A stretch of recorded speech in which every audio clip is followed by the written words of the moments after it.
Welcome to This Explainer. I'm your host, and today we're diving into a financial forecast that is actively rewriting the playbook for both Wall Street and Main Street. For months now, investors, home buyers, and everyday consumers have been holding their collective breath, just waiting for the Federal Reserve to finally start cutting interest rates. Everyone expected some relief to come sooner rather than later. But right now, major financial institutions are pushing those expectations much further into the future. Let's break down a scenario that could fundamentally alter your financial strategy. 2027. Yeah, let that sink in for a second. What if interest rates stay elevated until the year 2027? We're not talking about early next year. We're not talking about a delay of a few months. We are talking about 2027.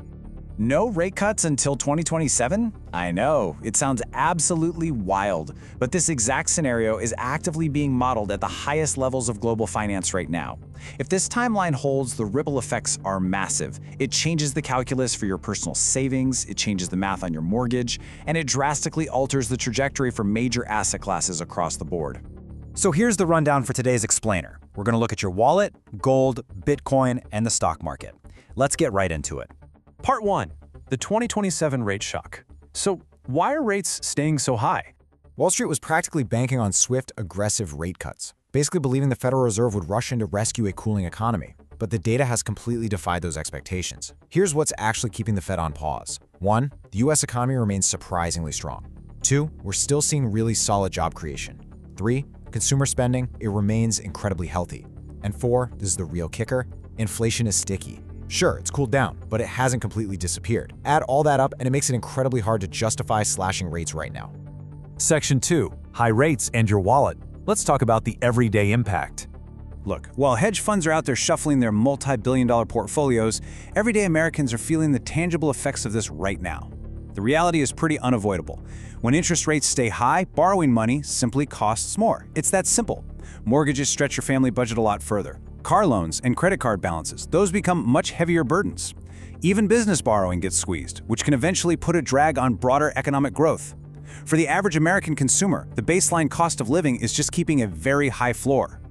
So if cash is suddenly this expensive to borrow and inflation is still lingering around, how do you actually protect your wealth?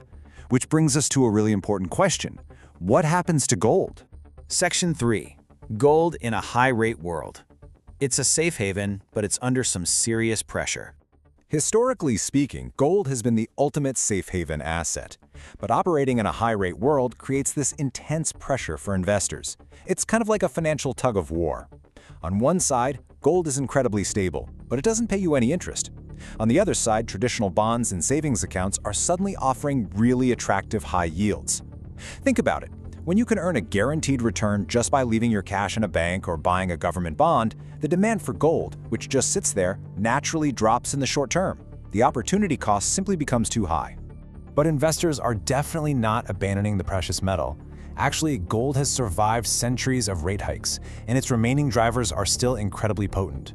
We're talking about global uncertainty, lingering fears about inflation, broad economic risks. As long as the world remains unpredictable, central banks and cautious investors are going to treat gold like the ultimate insurance policy. Now, if gold is the traditional insurance policy, what about the modern alternative? What happens to Bitcoin? Section 4. Bitcoin's volatility test. It's essentially a massive crypto stress test. Bitcoin reacts to macroeconomic policy shifts way differently than traditional commodities. Wall Street generally views it as a high-growth, risk-on asset. Basically, when money is cheap, investors are flush with cash and super willing to take risks, which sends assets like Bitcoin soaring. But high rates create caution. When borrowing costs are steep, capital becomes precious. Investors get defensive, and that injects massive volatility into the crypto markets. Prolonged high rates are essentially a real-time stress test for digital assets. Yet despite that pressure, Bitcoin is holding its ground through its own independent engines. Institutional adoption is seriously accelerating right now. We're seeing huge demand for Bitcoin ETFs, which has essentially flooded the space with waves of traditional capital. Plus, global awareness just keeps growing. These specific catalysts are exactly why Bitcoin remains one of the most closely watched assets on the planet, totally regardless of the Federal Reserve.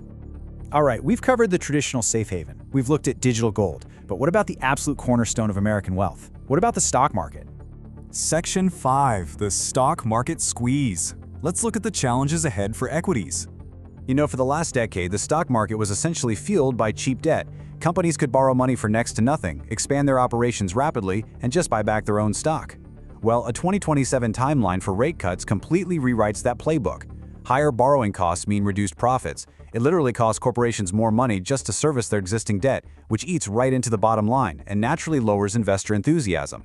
Now, the whole market isn't going to collapse, but sector performance is going to vary wildly. It's a really fragile balance, and it explains exactly why Wall Street analyzes every single syllable the Fed chair says. A single sentence can literally move billions of dollars in minutes. Section 6. What happens next? We are at a global economic crossroads. We are standing at a major global economic crossroads right now, and the path forward is going to dictate exactly where the smart money goes. It really boils down to a binary decision. If inflation proves stubborn, rates are going to stay elevated for much longer, perhaps all the way to 2027. But if inflation cools faster than expected, those rate cuts could finally arrive sooner. That is exactly why every single jobs report and consumer price index release holds the vital clues that global investors are obsessively hunting for right now. The next major market move completely depends on the Fed. So I want to leave you with this final, really important thought.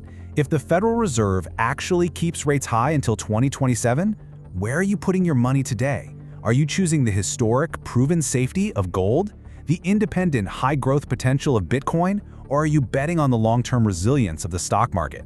Analyze the data, weigh your own risks, and let us know your strategy in the comments below. Remember, knowledge is absolutely your best asset in a volatile market. Thank you so much for joining me for this explainer, and I will see you next time.